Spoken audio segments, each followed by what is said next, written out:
Dia 26. Crescendo por meio da tentação. Feliz é o homem que não cede e não pratica o mal quando é tentado, porque depois receberá como recompensa a coroa da vida que Deus prometeu àqueles que o amam. Tiago 1,12, Bíblia Viva. Minhas tentações têm sido minhas mestres em teologia. Martinho Lutero. Toda tentação é uma oportunidade para fazer o bem. No caminho do amadurecimento espiritual, até mesmo a tentação se torna um degrau, em vez de uma pedra de tropeço. Quando você percebe que ela é uma oportunidade, tanto para fazer a coisa certa, quanto para agir de maneira errada. A tentação apenas apresenta uma escolha. Embora ela seja a principal arma de Satanás para destruir você, Deus quer utilizá-la para fortalecê-lo. Toda vez que você escolhe fazer o bem, em vez de pecar, está desenvolvendo o caráter de Cristo. Para compreender isso, você deve primeiro identificar as qualidades do caráter de Jesus. Uma das mais concisas descrições de seu caráter é o fruto do Espírito. Quando o Espírito Santo controla a nossa vida, ele produz os seguintes frutos em nós: amor, alegria, paz, paciência, bondade, benignidade, fidelidade, mansidão e domínio próprio. Gálatas 5, 22 e 23, Nova Linguagem Traduzida. Essas 9 qualidades são uma expansão do grande mandamento e constituem uma bela descrição de Jesus Cristo. Ele concentra de modo perfeito numa única pessoa o amor, a alegria, a paciência e todas as outras virtudes mencionadas. Ter o fruto do Espírito Santo é ser semelhante a Cristo. Mas como o Espírito Santo produzirá em sua vida esse fruto com 9 qualidades? Ele as cria instantaneamente? Será que um dia, ao se levantar pela manhã, você será repentinamente abastecido de forma plena com essas características? É claro que não. O fruto sempre se desenvolve e amadurece lentamente. Essa afirmação é uma das mais importantes verdades espirituais que você poderá aprender. Deus desenvolve o fruto do Espírito em sua vida, permitindo que você vivencie situações nas quais será tentado a exteriorizar uma qualidade exatamente oposta. O desenvolvimento do caráter sempre envolve uma escolha e a tentação propicia essa oportunidade. Por exemplo, Deus nos ensina a amar, colocando pessoas desagradáveis ao nosso redor. Amar pessoas agradáveis e que ainda por cima são amáveis conosco não exige nenhum caráter. O Senhor nos ensina a verdadeira alegria no meio da aflição, quando nos voltamos para Ele. A felicidade depende de circunstâncias externas, mas a alegria fundamenta-se no relacionamento com Deus. O Senhor promove a verdadeira paz dentro de nós, não fazendo com que tudo saia como planejado, mas permitindo períodos de confusão e insegurança. Qualquer um pode se sentir tranquilo observando um belo pôr do sol ou relaxando durante as férias, mas aprendemos a verdadeira paz quando optamos por confiar em Deus em situações nas quais somos tentados a ceder à preocupação e ao medo. Da mesma forma, a paciência é desenvolvida em situações nas quais somos forçados a esperar, enfrentando a tentação de nos entregarmos à ira por causa do nosso pavio curto. Deus recorre à situação oposta de cada fruto para nos permitir escolher. Você não pode afirmar que é bom se jamais foi tentado a ser mal. Não pode ser fiel se nunca teve a oportunidade de ser infiel. A integridade é construída ao se derrotar a tentação da desonestidade. A humildade cresce quando recusamos ser arrogantes. A perseverança desenvolve-se sempre que resistimos à tentação de desistir. Cada vez que você derrota uma tentação, torna-se um pouco mais semelhante a Jesus. Como a tentação se manifesta? É valiosa a informação de que Satanás é absolutamente previsível. Ele tem usado a mesma estratégia e os velhos truques desde a criação. Todas as tentações seguem um padrão idêntico. É por isso que Paulo declara: somos bem familiarizados com os seus esquemas malignos, segundo aos Coríntios 2:11, Nova Linguagem Traduzida. A Bíblia ensina que a tentação segue um processo de 4 etapas que Satanás fez uso tanto na tentação de Adão e Eva quanto na de Jesus. Na primeira etapa, Satanás identifica um desejo dentro de você. Pode ser um desejo pecaminoso, como de vingança ou de controlar os outros. Pode ser um desejo normal e legítimo, como de ser amado, ser valorizado e sentir prazer. A tentação começa quando Satanás sugere, com um pensamento, que você ceda a um desejo maléfico ou realize um desejo legítimo da maneira errada ou na hora errada. Cuidado com os atalhos. Frequentemente são tentações. Satanás sussurra: você merece isso. Você deve ter isso agora. Será emocionante, gratificante e fará com que você se sinta melhor. Costumamos pensar que a tentação está ao nosso redor, mas Deus diz que ela começa dentro de nós. Se você não tiver o desejo interiorizado, a tentação não tem como atraí-lo. Ela sempre começa na mente e não por meio de circunstâncias. Jesus disse: do interior do coração dos homens vêm os maus pensamentos, as imoralidades sexuais, os roubos, os homicídios, os adultérios, as cobiças, as maldades, o engano, a devassidão, a inveja, a calúnia, a arrogância e a insensatez. Todos esses males vêm de dentro. Marcos 7, do 21 ao 23, NVI. Tiago afirma que existe um exército inteiro de maus desejos dentro de vocês. Tiago 4:1, Bíblia Viva. A segunda etapa é a dúvida. Satanás tenta fazê-lo duvidar do que Deus disse sobre o pecado. Será que é mesmo errado? Será que Deus realmente te proibiu de fazer isso? Não é possível que Deus tenha proibido isso para outro povo, em outra época. Deus não quer que eu seja feliz? A Bíblia adverte: cuidado, não deixem os maus pensamentos e as dúvidas levarem algum de vocês a se afastar do Deus vivo. Hebreus 3:12. A terceira etapa é o engano. Satanás é incapaz de falar a verdade, por isso é chamado pai da mentira. Tudo que ele lhe disser será falso, ou nada além de meia-verdade. Ele oferece a mentira em substituição ao que Deus já diz em sua palavra. Satanás diz: você não vai morrer. Você será mais sábio que Deus. Você não pode ser punido por isso. Ninguém vai saber. E isso vai resolver seus problemas. Além do mais, todos estão fazendo isso. É um pecado insignificante, mas um pecadinho é como uma gravidez recente. Acabará aparecendo. A quarta etapa é a desobediência. Você acaba agindo de acordo com a ideia que vinha cogitando na mente. O que começou como uma ideia nasce como conduta. Você cede a qualquer coisa que chamar sua atenção. Acredita nas mentiras de Satanás e cai na armadilha sobre a qual Tiago nos alerta. As pessoas são tentadas quando são atraídas e enganadas pelos seus próprios maus desejos. Então, esses desejos fazem com que o pecado nasça. E o pecado, quando já está maduro, produz a morte. Não se enganem, meus queridos irmãos. Tiago 1, 14 ao 16, nova tradução na linguagem de hoje. Superando a tentação. Compreender como a tentação se manifesta é bastante proveitoso, mas alguns passos são necessários para que você venha a superá-la. Recuse-se a ser intimidado.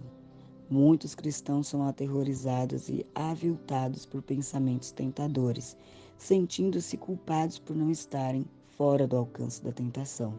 Eles sentem vergonha pelo simples fato de terem sido tentados, sinal de que não entendem o verdadeiro significado de maturidade espiritual. Você jamais se livrará da tentação. Em certo sentido, você pode considerar a tentação um elogio. Satanás não precisa tentar aqueles que já fazem a vontade dele, pois já lhe pertencem. A tentação é um indício de que Satanás odeia você, e não um sinal de fraqueza ou de uma vida profana. Isso também faz parte da nossa natureza, pois somos humanos e vivemos num mundo destituído de Deus. Não fique surpreso, abalado ou intimidado por isso. Seja realista quanto à inevitabilidade da tentação. Você jamais poderá evitá-la completamente. A Bíblia diz, quando chega a tentação, e não se chega a tentação. Paulo orienta, lembre-se de que as tentações que surgem na vida de vocês não são diferentes das que surgem na vida dos outros. 1 Coríntios 10:13, Nova Linguagem Traduzida. Ser tentado não é pecado. Jesus sofreu tentação, embora nunca tenha cometido pecado. Hebreus 4:15. A tentação só se torna pecado quando você se entrega. Lutero afirma: não podemos evitar que os pássaros voem sobre nossa cabeça, mas podemos evitar que façam um ninho em nosso cabelo. Você não pode impedir o diabo de lhe sugerir pensamentos, mas pode escolher não assimilá-los ou agir de acordo com eles. Por exemplo, muitos não sabem a diferença entre atração física ou excitação sexual e sensualidade. Não são a mesma coisa. Deus fez de cada um de nós um ser sexuado, e isso é bom. A atração e excitação são reações naturais e espontâneas, uma inclinação afetiva concedida por Deus como resposta à beleza física. Já a lascívia é uma atitude deliberada do desejo. É a escolha de comprometer sua mente com algo que você gostaria de fazer com seu corpo. Você pode se sentir atraído ou mesmo excitado, sem escolher pecar pela lascívia. Os homens cristãos, principalmente, sentem-se culpados quando os hormônios que foram concedidos por Deus exercem o devido efeito fisiológico. Quando reparam numa mulher atraente, presumem que isso já é lascívia e sentem-se envergonhados e culpados. No entanto, a atração não equivale a desejo sexual ilícito até que você comece a insistir nisso. Na verdade, quanto mais próximo de Deus você fica, mais Satanás se esforça para tentá-lo. No instante em que você se torna filho de Deus, Satanás, como assassino de aluguel, fecha um contrato para acabar com você. Você é agora inimigo, por isso ele conspira para a sua derrota. Às vezes, enquanto você está orando, Satanás sugere um pensamento mau ou bizarro, apenas para distraí-lo e envergonhá-lo. Não fique assustado ou envergonhado com isso. Entenda que Satanás teme suas orações e tentará de tudo para interrompê-las. Em vez de ficar se condenando com indagações do tipo: como pude pensar uma coisa dessas? Considere isso uma distração provocada por Satanás e volte imediatamente a se concentrar em Deus. Reconheça seu padrão de tentação e prepare-se. Há situações que o deixam mais vulneráveis a tentações do que outras. Algumas circunstâncias farão você tropeçar quase imediatamente, enquanto outras não incomodarão muito. São situações preparadas para atacar seus pontos fracos, e você precisa também identificá-los, pois Satanás certamente os conhece. Ele sabe exatamente o que pode fazer você cair e trabalha incessantemente para cercá-lo com essas circunstâncias. Pedro adverte: estejam alertas. O diabo está pronto para atacar, e nada lhe daria mais satisfação que pegá-los cochilando. 1 Pedro 5:8. Pergunte a você mesmo: quando sou mais tentado? Em que dia da semana? A que hora do dia? Pergunte: em que lugar sou mais tentado? No trabalho? Em casa? Na casa do vizinho? Num bar? No aeroporto? Num hotel fora da cidade? Pergunte: Quem está comigo nos momentos em que sou mais tentado? Amigos? Colegas de trabalho? Uma multidão de estranhos? Sou mais tentado quando estou só?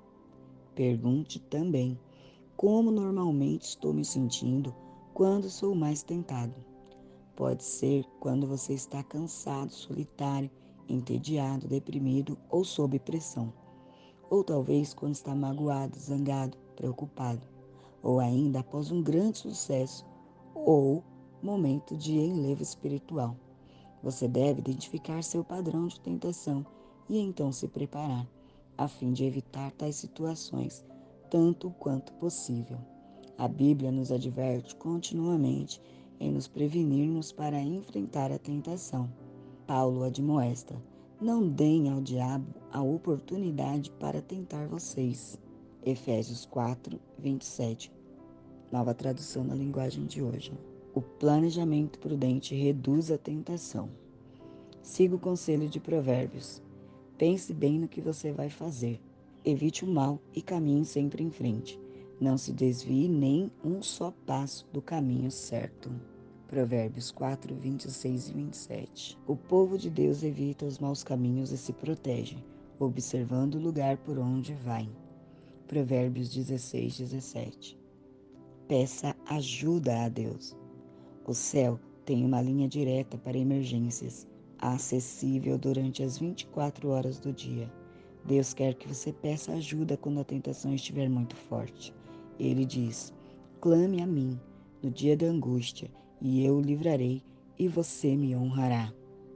Salmos 50, 15 NVI. Chamo isso oração de micro-ondas, porque é rápida e objetiva. Socorro! Quando bate a tentação, você não tem tempo para uma conversa longa com Deus. Você simplesmente clama por socorro. Davi, Daniel, Pedro, Paulo e milhões de outros fizeram esse tipo de oração instantânea, pedindo ajuda na hora da aflição. A Bíblia garante que nosso pedido de socorro será ouvido, porque Jesus se compadece de nossa luta. Ele enfrentou as mesmas tentações que nos afligem. Cristo compreende as nossas fraquezas, pois ele enfrentou as mesmas tentações que enfrentamos, ainda que não tenha cometido pecado. Hebreus 4,15, Nova Linguagem Traduzida. Se Deus está aguardando para nos ajudar a derrotar as tentações, por que não pedirmos sua ajuda com mais frequência? Falando com franqueza, às vezes não queremos ser ajudados, queremos ceder à tentação. Embora saibamos que é errado, nesses momentos achamos que sabemos mais do que Deus o que é melhor para nós. Em outras ocasiões, ficamos envergonhados de pedir o auxílio divino, porque continuamos a ceder à mesma tentação repetidas vezes. Deus, porém, jamais se irrita, se aborrece ou perde a paciência se continuamos recorrendo a Ele. A Bíblia diz: tenhamos confiança e cheguemos perto do trono divino, onde está a graça de Deus. Ali receberemos misericórdia e encontraremos graça sempre que precisarmos de ajuda. Hebreus 4,16, Nova Tradução na Linguagem de hoje. O amor de Deus não se esgota e sua paciência permanece para sempre. Se você tiver de clamar pela ajuda de Deus 1000 vezes por dia, a fim de derrotar uma tentação em particular, Ele ainda estará ansioso por lhe demonstrar misericórdia e graça. Então, apresente-se corajosamente diante de Deus. Peça-lhe forças para fazer a coisa certa e depois espere que Ele proverá. As tentações mantêm-nos dependentes de Deus, assim como as raízes crescem mais fortes quando o vento sopra contra a árvore. Você se torna mais semelhante a Jesus toda vez que enfrenta uma tentação. Quando você tropeça, o que certamente ocorrerá, isso não representa o fim. Em vez de ceder ou desistir, busque a Deus. Confie que Ele o ajudará e lembre-se da recompensa que espera por você. Quando as pessoas são tentadas e ainda continuam fortes, devem ficar felizes, pois, depois de provada a sua fé, Deus as recompensará com vida para sempre. Tiago 1,12. Dia 26. Pensando sobre o meu propósito de vida. Um tema para reflexão. Toda tentação é uma oportunidade para fazer o bem. O versículo para memorizar: Deus abençoa as pessoas que pacientemente suportam a provação. No final, receberão a coroa da vida que Deus prometeu a todos que o amam. Tiago 1,12, Nova Linguagem Traduzida. Uma pergunta para meditar. Que atributo do caráter cristão você pode desenvolver para derrotar sua maior tentação?